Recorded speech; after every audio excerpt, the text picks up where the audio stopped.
It's okay, Jonathan. I'll see you later.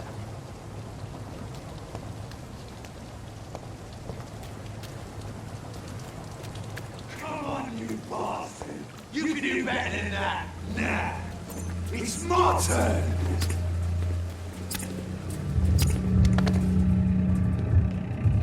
Rotten or pristine, each heart contains the seed of life. Drink at this river, try it all.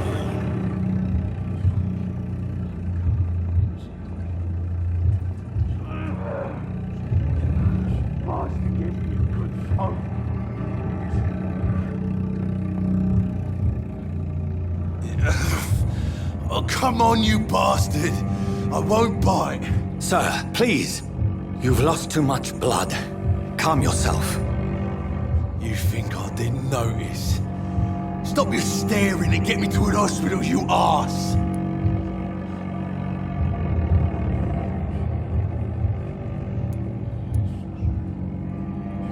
Insulting a good Samaritan. Not exactly the way to get rescued. Alright, sorry. I am in pain here. Me guts are spilling out onto the street and you're yabbering on. Yes. That's a very nasty wound you've got there. Take my word, I am a doctor. Dr. Jonathan Reed. Name's Clay Cox. I'd appreciate you helping me to a better place, Doc. Follow me, Mr. Cox. Let me assist you to that better place.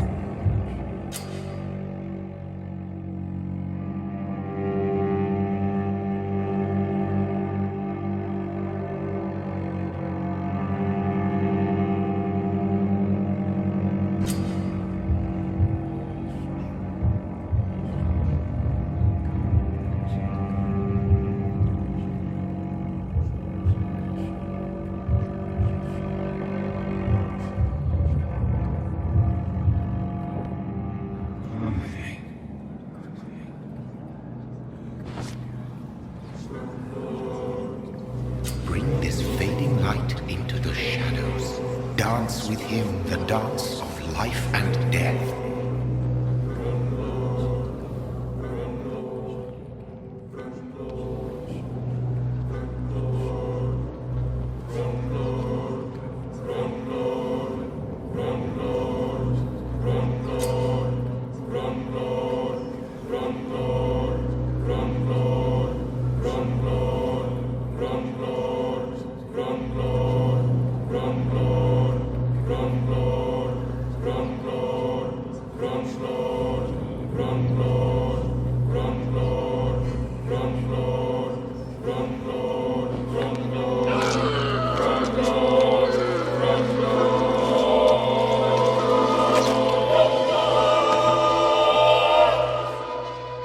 In the back, you bastard!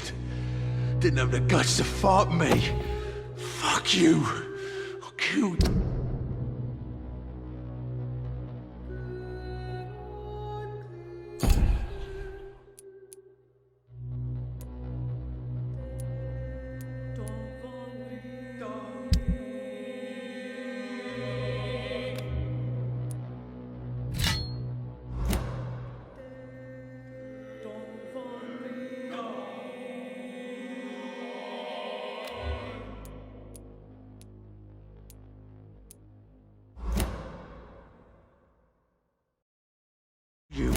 I'll kill you.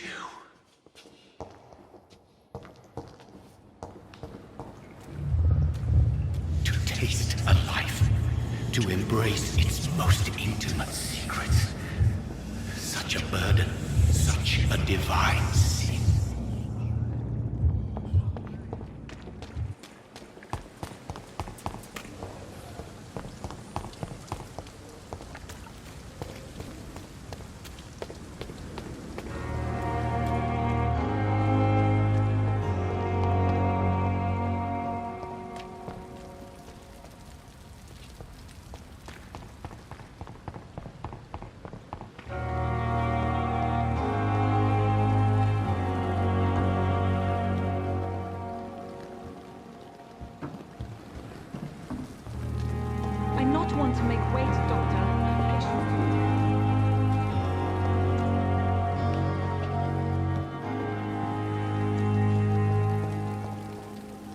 Doctor, where have you been?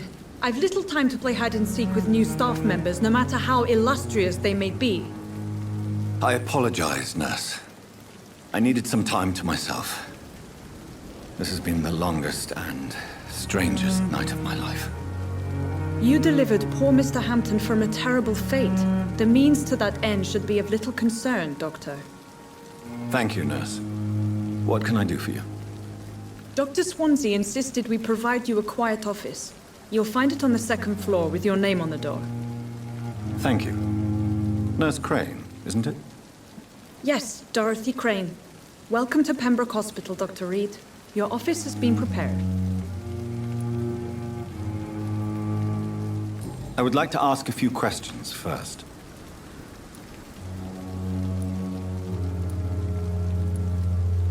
If you could point me in the direction of my room again, nurse. Second floor of the hospital, left after the stairs. It's the last vacant office at the end of the corridor. What kind of man is Dr. Swansea? Well, you accepted the job from him. I thought you would have known about your employer.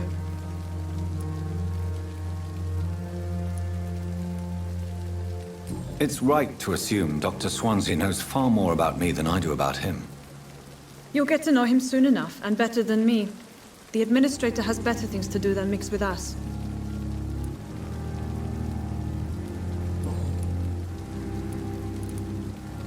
And Mr. Hampton, the patient we brought in, how does he fare? I gave him a sedative to help him sleep. Poor thing was in quite a state of shock. Thank you, Nurse Crane.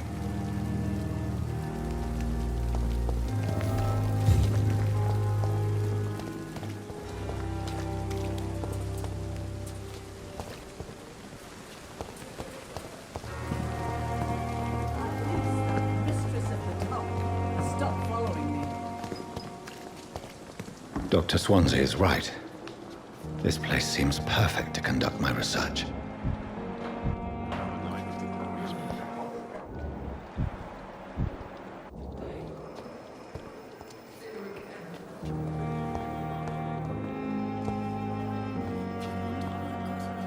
Good evening, miss. I'm Dr. Reed, the new surgeon at the Pembroke Hospital. And who are you? Your name has no meaning to me, mortal. You're nothing but dust blown by the winds of eternity. I beg your pardon. What are you begging for, mortal? My clemency? Well, tonight maybe I'm inclined to mercy. You'll never forget the night you met Thelma Howcroft. You keep calling me mortal. Why is that? And if I'm mortal, what are you? Well, Dr. Reed, if you must know, I'm a vampire.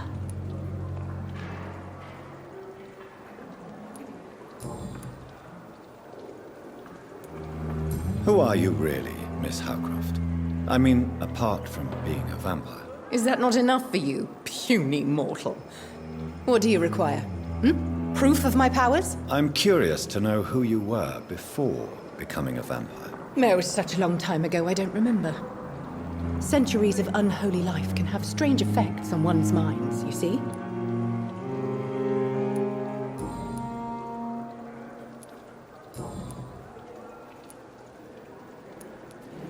And why do you believe you're a vampire? I don't need to believe anything. It is what I am. It is what I feel within this hollow shell of flesh. I see. Have you ever heard of Cotard syndrome, Miss Howcroft? Never. It's a mental illness discovered by a French neurologist named Jules Cotard. The affected patients are delusional. They believe that they are putrefying, that they are dead, a ghost or a ghoul, or in your case, a vampire. Delusional, you say? Oh, sad and petty.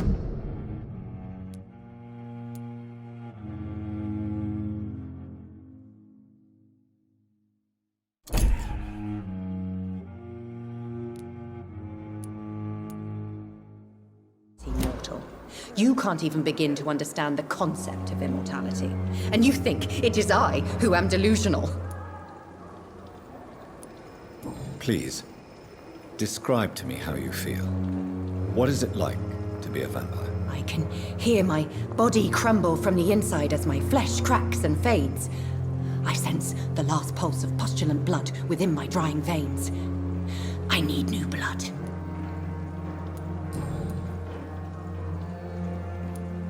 I'm assuming you must be a patient here. Am I right, Miss Howcroft? It's only a cover to hide from my enemies. I can leave whenever I want. As a woman, a spirit, fog, or bat. The staff here are not your enemy. They're here to help you, to care for you. I'm not speaking of the doctors in white. I'm speaking of the men and women who hunt me. For I am a vampire. I see. Don't worry. These people will not find you here. I'll personally make sure they leave you alone. Thank you, mortal. But do not interfere with them, for you are no match for those that hunt me.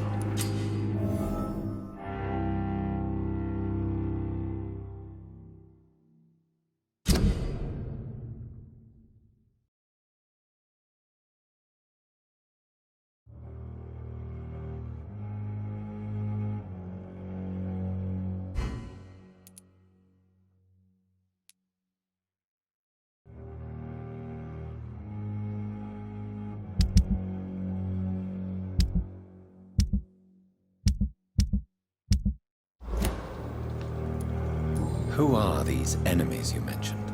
Can you describe them? I cannot say for sure. But I sense their eyes on me from nearby. I feel them watching me every time I visit the garden near the morgue.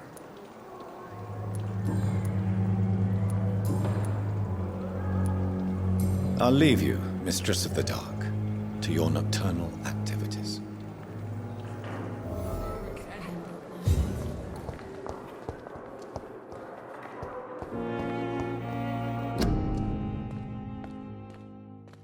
We may lack the resources, but we have some of the most brilliant minds in London at Pembroke here. Disgust on every street corner. Daily routine.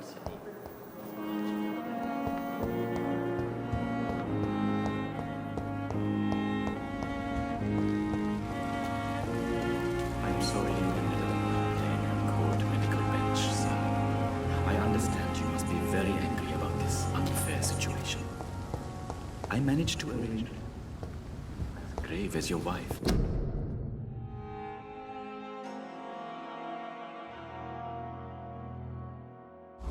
I hope that might help. It's locked, all right.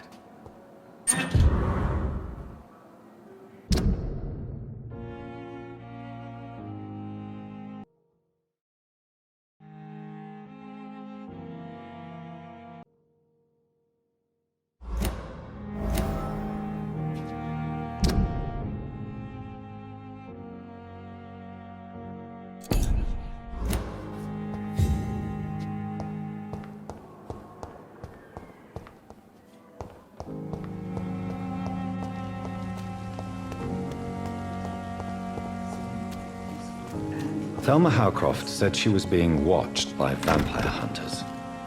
Where are they hiding? I should investigate.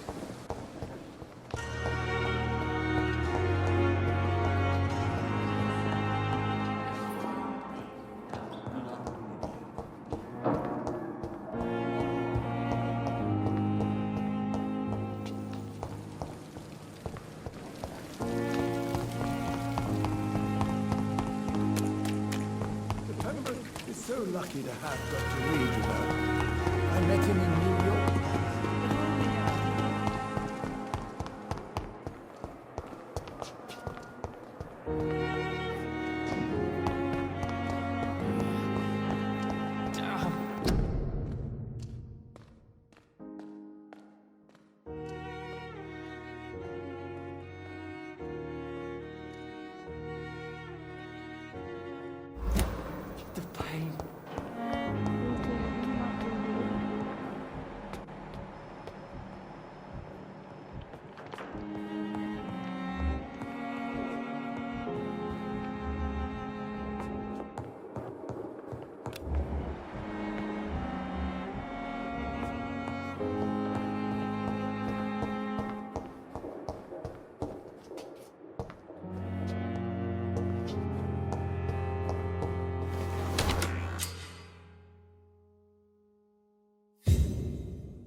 This must be the place.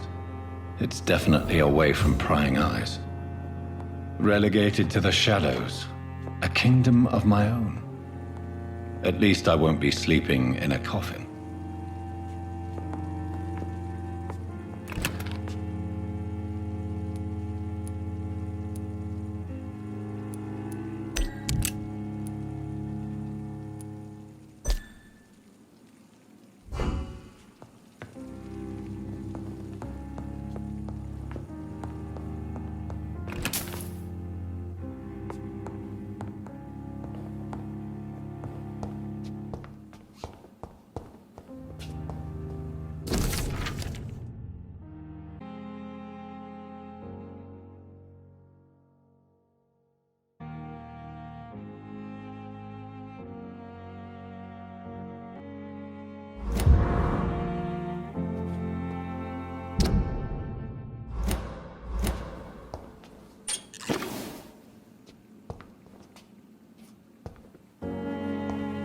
The flower's dying. It needs water.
William Bishop's blood is much more unstable than human blood and shows extensive mutation.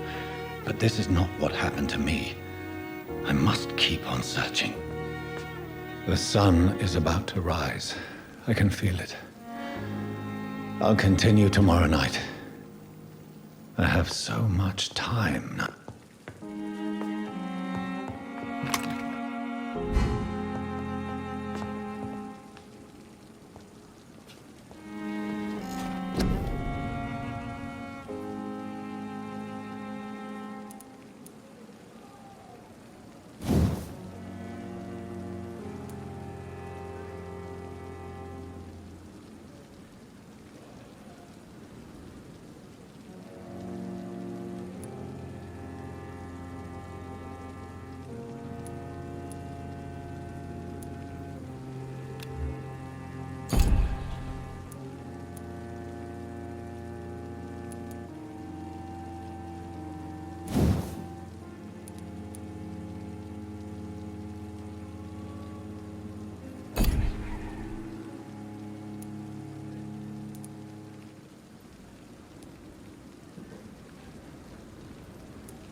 stay here until my research is complete.